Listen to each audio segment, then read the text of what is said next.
Hi friends, today we are going to discuss about what is really kindness. Kindness is natural and can be cultivated. There is a striking Japanese proverb that says, "A kind word can warm 3 months of winter." Kindness exudes from our words and deeds. Where verbal kindness is concerned, we may find inspiration in an admonishment in the letter of St. James in the Bible. Chapter 1, verse 26 says, "Nobody must imagine that he is religious while not keeping control over his tongue. The tongue is only a tiny part of the body. Think how a small flame can set fire to a huge forest. The tongue is like that. Among all the parts of the body, the tongue is a whole wicked world in itself. We use it to bless the Lord and Father, but we also use it to curse men who are made in God's image. The blessing and the curse come out of the same mouth." Chapter 3, verse 5 to 10. Kindness can be measured in the words we say or don't say, namely, in the control we have over our tongues and in balancing our thoughts. Nevertheless, kindness is the language which the deaf can hear and blind can see, said by Mark Darwin. Saint Mother Teresa has said, "Let no one ever come to you without living better and happier. Be the living person of God's kindness. Kindness in your face, kindness in your eyes, kindness in your smile." We must remember that kindness in the heart is mirrored on our faces.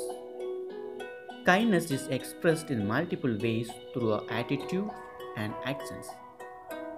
Kind person can be distinguished by the sensitivity to the needs of others and do what it takes to fulfill their needs, emotional and material. They are generous with their time and talent, large-hearted to the poor, and compassionate toward the suffering. An exemplary image of kindness personified is that of Good Samaritan in the parable of Jesus, Luke 10 verses 29 to 37, where attitude and action joins hands for an unconditional love and service. Perhaps we ourselves may have experienced the kindness of a stranger at some juncture in our lives, or conversely, we may have reached out spontaneously to rescue a stranger without caring about the circumstances or consequences. We may have not been told the stranger's name or do not remember it, but we can never forget the overwhelming joy both of us experienced, and is revived at every memory of that act of unexpected selfless kindness. When we pay attention to our own experience, something many people are not taught to do, we realize that kindness can affect us mentally, physically, emotionally, and spiritually. It is said that kindness is an energy form and, like everything else, has a magnetic quality to do it. At the core of being human is being kind, and it is natural.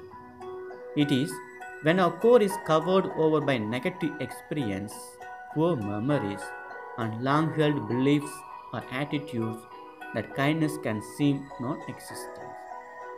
When we take a good look at ourselves, we may discover that even if we have acted in an unkind way toward ourselves or others, it is not a real self reflection of who we are underneath.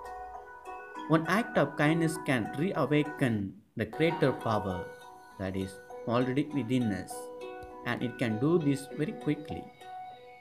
Kindness takes practice like anything else because we do not always feel like being kind.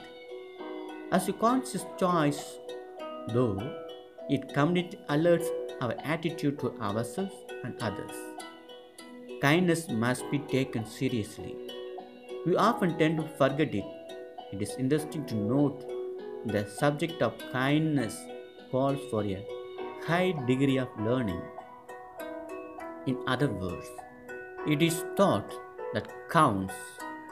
As the adage goes, the Institute focuses on three themes: the roots of kindness, how to promote it, and how to use it as a therapeutic intervention to improve mental and physical health. In concluding the story of the Good Samaritan, where very clearly Jesus says, "Go and do likewise." Jesus challenges to draw out loving kindness from the core of our being. Yes, dear friends, the ultimate purpose of human beings to be kind to us fellow human brethren in order to find, in order to build humanity in this world.